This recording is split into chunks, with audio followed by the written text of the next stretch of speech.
J'ai oublié de filmer le début.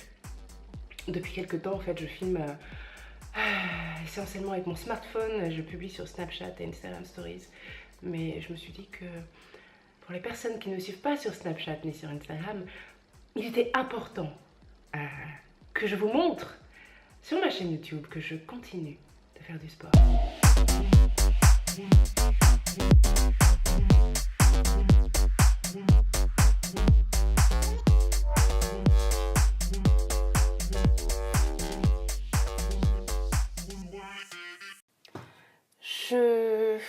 C'est encore une semaine au cours de laquelle j'ai failli ne pas publier de vlog. J'enregistre cette capsule, il est, je ne sais pas quelle heure il est d'ailleurs, on est mercredi 16h16, c'est une belle heure.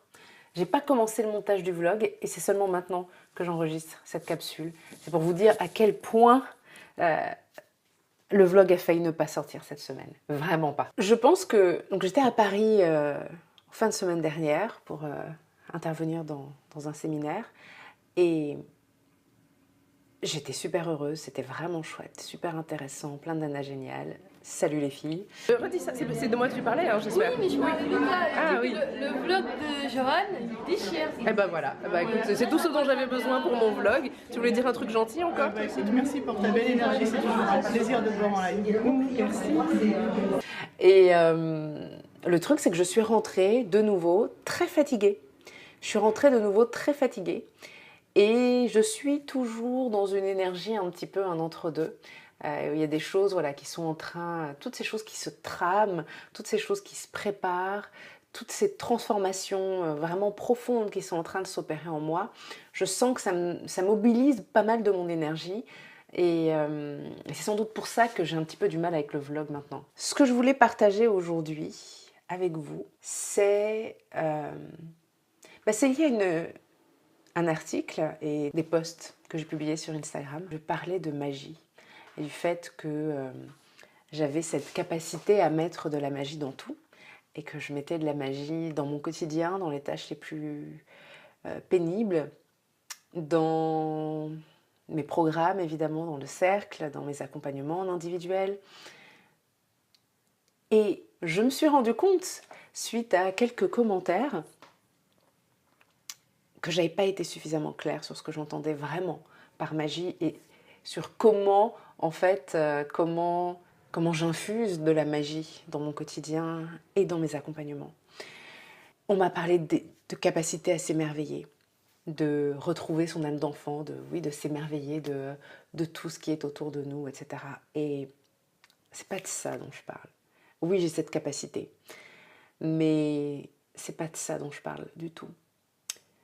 Moi, dans mon quotidien, il y a un truc qui est très très fort, c'est effectivement, c'est de la magie, c'est lié à la magie, tout ce que vous voulez, tous ces trucs qui font vibrer, qui sont merveilleux, qui sont fabuleux, et qui rendent les choses beaucoup plus merveilleuses et fabuleuses.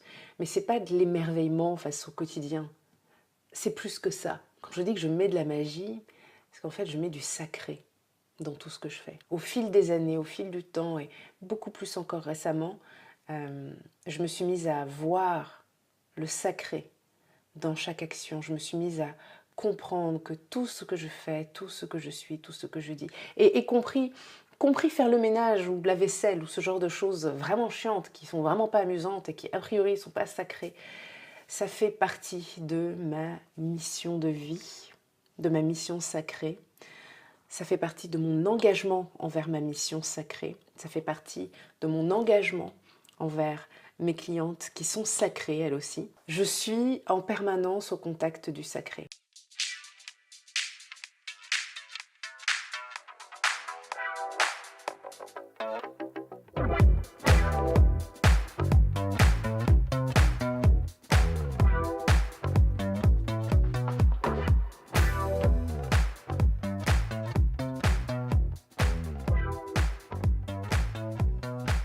Et ça a été un choix. Ça a été un choix et depuis que j'ai fait ce choix, ça a été un engagement renouvelé. Tout en vivant dans le monde et avec les contraintes du monde et avec tout ce que la vie d'être humain, de femme, d'épouse, d'entrepreneur, avec toutes ces parties, tout ce que ça demande et tout ce que ça implique, je mets du sacré systématiquement dans mon quotidien et je considère que chacune de mes actions est sacrée, chacune de mes actions me lie un peu plus à l'univers. C'est fabuleux parce que quand on vit comme ça, il y a des choses qui font beaucoup moins peur. Une question qu'on m'a posée souvent ces derniers temps, c'est lié à la peur de s'exposer et de faire des vidéos ou de parler en public d'ailleurs. Et il y a des années, j'avais peur de parler en public, mais vraiment je tremblais. Mais entre-temps, il y a des choses que j'ai comprises. Alors évidemment, j'ai beaucoup pratiqué, j'ai été beaucoup dans l'action. Et à force de faire, on a moins peur.